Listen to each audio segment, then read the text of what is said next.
Hello. आइए शुरू करते हैं फंक्शन ऑफ ट्यूबल्स। तो फंक्शन ऑफ ट्यूबल्स, देखिए ट्यूबल्स कहाँ से शुरू होते हैं। ट्यूबल्स आपके शुरू होते हैं बोमेंस कैप्सूल से लेकर के और इसके आगे के जो भी पार्ट होते हैं।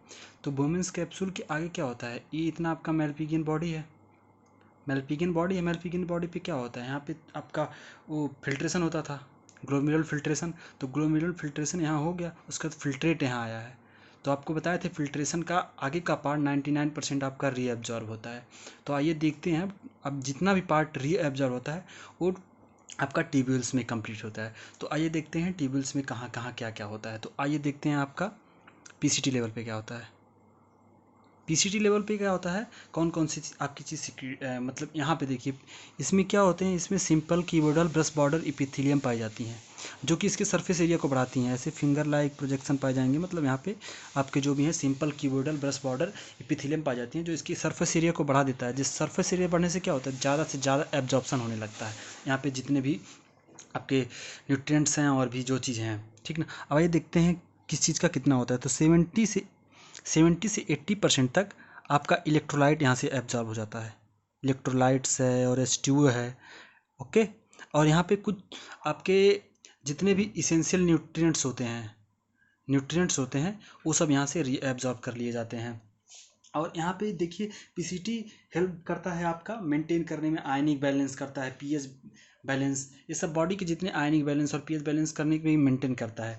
और यहाँ पे कुछ सिक्रीशन भी होते हैं, जैसे यहाँ पे हो गया आपका H+ का सिक्रीशन हो गया, अमोनिया का हो जाता है और पोटेशियम का होता है, यहाँ पे इस सब का सिक्रीशन होता है, ओके। अब आइए यहाँ पे आपका ऑस्मोलिटी है 300 ब्लड का भी ऑस्मोलिटी होता है, जो आपके बॉडी फ्लूइड है उसका भी ऑस्मोलिटी होता है 300 मिली ऑस्मोल पर लीटर। इसको उसमें मात्रक में करते हैं, आपका इसका मेजरमेंट होता है। तो आपका जो बॉडी फ्लूइड है, ब्लड है, उसका भी 300 मिली ऑस्मोल पर लीटर होता है ऑस्मोलिटी। तो क्या होता है, इसके नीचे जाने पे ऑस्मोलिटी बढ़ती जाती है।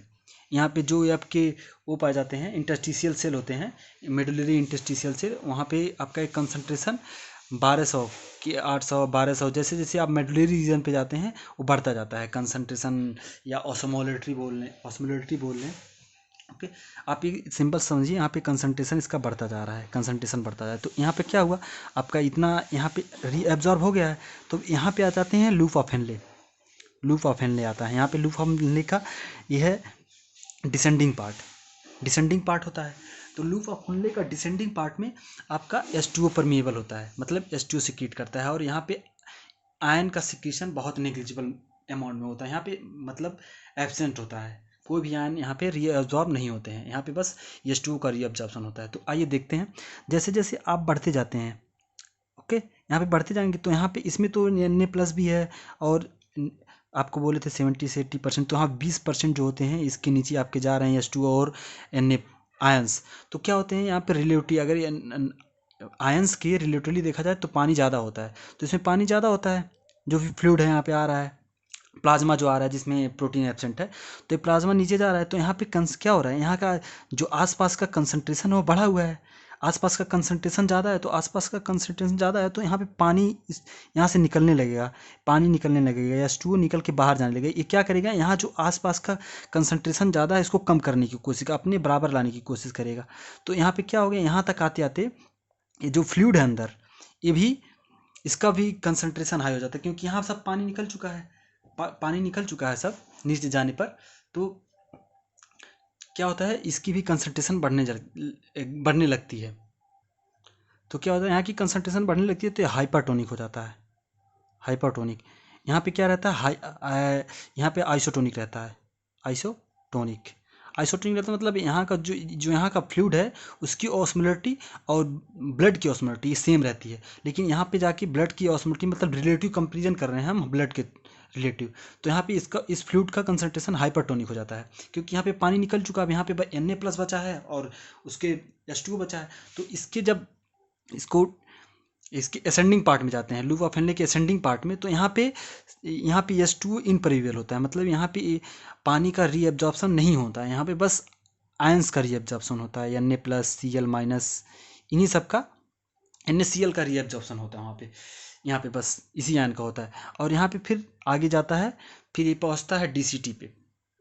यहाँ पे देखिए Na का जो रीएब्जॉर्प्शन हो रहा है ये एक्टिवली पैसिवली दोनों हो रहा है। एनसीईआरटी ने मेंशन किया है एक्टिवली पैसिवली दोनों हो रहा है, दोनों तरह से होता है। एक्टिव ही तरह से हो सकता है, पैसिव भी हो सकता है। एक्टिव में पता है आपको एनर्जी लगती है और पैसिव में एनर्जी नहीं लगती है। अब क्या होता है यहाँ पे DCT तक पहुँच जाता है।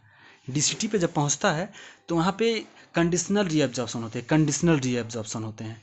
कंडीशनल Na प्लस और वाटर का रीएब्जॉर्प्शन होता है। ओके, और SiO बाइकार्बोनेट का भी रीएब्जॉर्प्शन होता है। और यहाँ पे सेलेक्टिव आपका सिक्रीशन भी होता है। H+ आयन का हो गया और पोटेशियम आयन का हो गया या अमोनिया हो गया, इन सब का pH मेंटेन करते हैं, pH मेंटेन करते हैं। और पोटेशियम सोडियम पोटेशियम बैलेंस करते हैं, सोडियम पोटेशियम बैलेंस मेंटेन करते हैं। इसके आगे फिर जाता है कलेक्टिंग डक्ट में। कलेक्टिंग डक्ट में आपका ज़्यादा से ज़्यादा अमाउंट में आपका होता है कि वाटर का रीएब्जॉर्प्शन होता है जो होता है, और कुछ अमाउंट में यूरिया का भी रीएब्जॉर्प्शन होता है। ओके,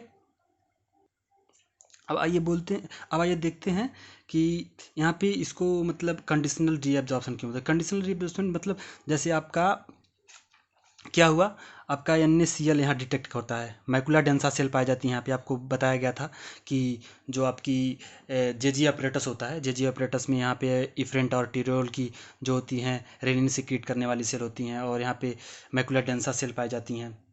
ओके, जेजी सेल होती है यहाँ पे मैकुला डेंसा, तो वो रेगुलेट करती हैं। तो क्या होता है, अगर NaCl आ रहा है ज़्यादा, यहाँ पे डिटेक्ट हो रहा है ज़्यादा डिटेक्ट हो रहा है, तो इसका मतलब आया होगा ज़्यादा, यहाँ से छन के ज़्यादा आया होगा, तो इसका मतलब कुछ भी नहीं होगा, कुछ भी ज़रूरत नहीं है। लेकिन अगर NaCl कम आ रहा है यहाँ पे, तो इसका मतलब यहाँ से छना भी कम होगा।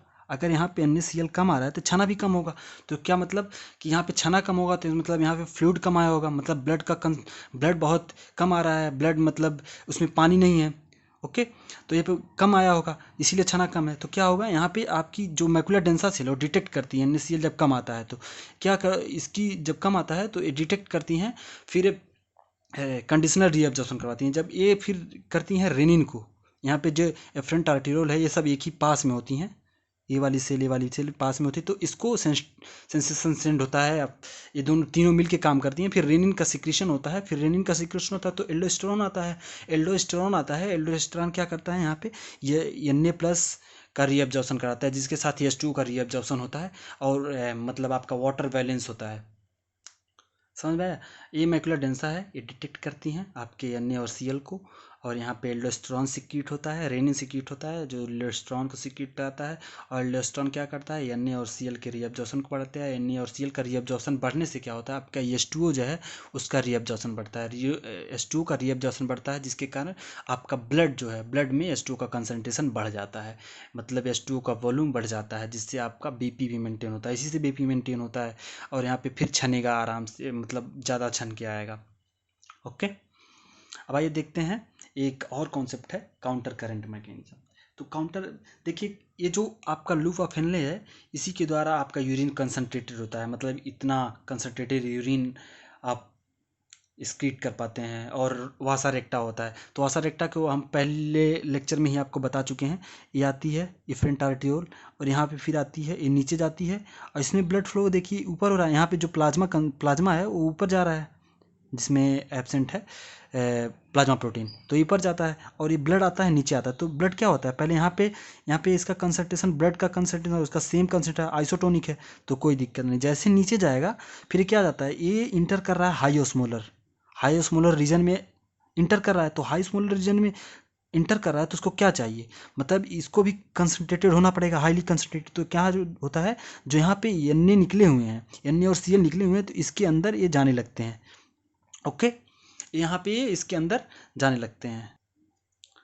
ओके, तो यहाँ पे NaCl जाने लगते हैं। जैसे असेंडिंग पार्ट है, असेंडिंग है, डिसेंडिंग पार्ट है कैपिलरीज की, वासा रेक्टा की, इसे वासा रेक्टा कहते हैं। ठीक, वासा रेक्टा की असेंडिंग पार्ट है, और हेनले लूप की डिसेंडिंग पार्ट है। तो ये जो अपोजिट डायरेक्शन में, इसी को काउंटर करंट मैकेनिज्म कहते हैं। काउंटर करंट मैकेनिज्म, यहाँ पे कंसंट्रेशन जब इसका इंटरस्टिशियल सेल का बढ़ा हुआ है तो क्या करते हैं, यहाँ पे Na और Cl रीअब्जॉर्ब करते हैं, मतलब इसमें इसका कंसंट्रेशन बढ़ता है, जिसके कारण इसका कंसंट्रेशन यहाँ पे फिर आकर के ये सेम हो जाता है। ओके, फिर ये आगे जाता है, फिर क्या होता है, हाई कंसंट्रेशन से लो कंसंट्रेशन जाता है, मतलब ये आपका डिसेंडिंग है, डिसेंडिंग लूप ऑफ हेनले है, और ये असेंडिंग पार्ट है अब आपका वो वासा रेक्टा का। ओके, तो यहाँ पे ऐसे फ्लो हो रहा है ब्लड, और इसमें प्लाज्मा ऐसे फ्लो हो रहा है, तो क्या होता है, यहाँ से H2 निकल के, क्योंकि यहाँ पे कंसंट्रेशन इसका ज़्यादा है तो यहाँ पे इसको डाइल्यूट कर किया जाएगा, इसके जैसे जैसे ऊपर जाएगा इसके मतलब आपका 300 मिली ऑस्मोल पर लीटर के उसके किया जाएगा, और यहाँ पे फिर जाके यहाँ पे और कुछ चीज़ें होती हैं जो यहाँ पे आके आपका सिक्रीट कर दी जाती हैं और रीअब्जॉर्ब कर ली जाती हैं। ओके, और ये हो गया आपका वासा रेक्टा का वर्क। तो आइए एक बार और समराइज कर देते हैं, आप शायद अच्छा समझ पा रहे होंगे। 70 से 80% जो होता है इलेक्ट्रोलाइट और H2 का आपका रीअब्जॉर्प्शन होता है, और ज़्यादातर न्यूट्रिएंट्स रीअब्जॉर्ब हो जाते हैं, बहुत ज़्यादा जितने भी आयन है, ग्लूकोज भी यहाँ से रीअब्जॉर्ब हो जाता है। ओके, और कुछ कुछ जो आयन है वो सिक्रीट होते हैं, जैसे H+ आयन हो गया, अमोनिया हो गया, पोटेशियम हो गया, ये सब सिक्रीट होते हैं। तो क्या हो गया, अभी तो आइसोटोनिक है, मतलब ब्लड का कंसंट्रेशन और इस प्लाज्मा का कंसंट्रेशन ये सेम है। अभी क्या नीचे जाता है लूप ऑफ हेनले में, लूप ऑफ हेनले में नीचे जाने पे, और ये इंटरस्टिशियल सेल हैं जो मेडुलरी रीजन के, इसका कंसंट्रेशन नीचे जाने पे हाई रहता है, जैसे जैसे हम कॉर्टेक्स से मेडुला की तरफ जाते हैं इसका कंसंट्रेशन हाई होता जाता है। तो क्या हुआ कि ये जितने इसमें पानी रहेगा तो इसमें पानी निकलता रहता है, पानी निकलता रहता है, ये जो बाहर की इन्वायरमेंट है उसको भी सोचता है कि ये भी डाइल्यूट हो जाए। ओके, इसके चलते क्या होता है, इसका कंसंट्रेशन बहुत कम हो जाता है, इसलिए हाइपरटोनिक हो जाता है, मतलब इसमें क्या होता है, आयनिक कंसंट्रेशन ज़्यादा हो जाता है। तो फिर ये क्या होता है, अब ये ऊपर जाएगा तो यहाँ पे ऊपर जैसे जैसे जाता है उसे कंसंट्रेशन कंसंट्रेशन आपका घटता जाता है, तो क्या होता है, एन जो है वो बाहर निकलने लगता है, और ये जो पार्ट है ये NaCl के लिए परमेबल नहीं होती है, ये बस H2 के लिए परमेबल होता है। और यहाँ पे क्या होता है, ये H2 के लिए परमेबल नहीं होती है, ये NaCl के लिए बस परमेबल होती है। और यहाँ पे जाते जाते आपका कंडीशनल बस रीअब्जॉर्प्शन होता है NaCl का और H2O का। ओके, और कुछ चीज़ें सिक्योरिटी है H+ और K+, और यहाँ पे डिटेक्शन आपको तो समझा ही दिए हैं, कुछ मैकुला टेंसा सेल होती हैं जो डिटेक्ट करती हैं, रेनिन सिक्रीट होता है, रेनिन से आपका एल्डोस्टेरोन सिक्रीट होता है जो कि H2 और पानी को आपको रीअब्जॉर्प्शन, मतलब पानी और NaCl का रीअब्जॉर्प्शन करवाता है। और यहाँ पे जाने पर बहुत जैसे ही कलेक्टिंग डक्ट के बाद आपको यूरिन बोला जाता है। जब कलेक्टिंग डक्ट के बाद H2 का रीअब्जॉर्प्शन हो जाता है और कुछ अमाउंट में यूरिया का, उसके बाद हम बोलते हैं इसको यूरिन। और यूरिन का अमाउंट डेली जो होता है 1.5 लीटर होता है डेली आउटपुट। ओके, अब ये वासा रेक्टा का काउंटर करंट मैकेनिज्म आपको समझ में आएगा, काउंटर करंट इसका अपोजिट है जस्ट। ओके, थैंक यू, धन्यवाद फॉर लिसनिंग।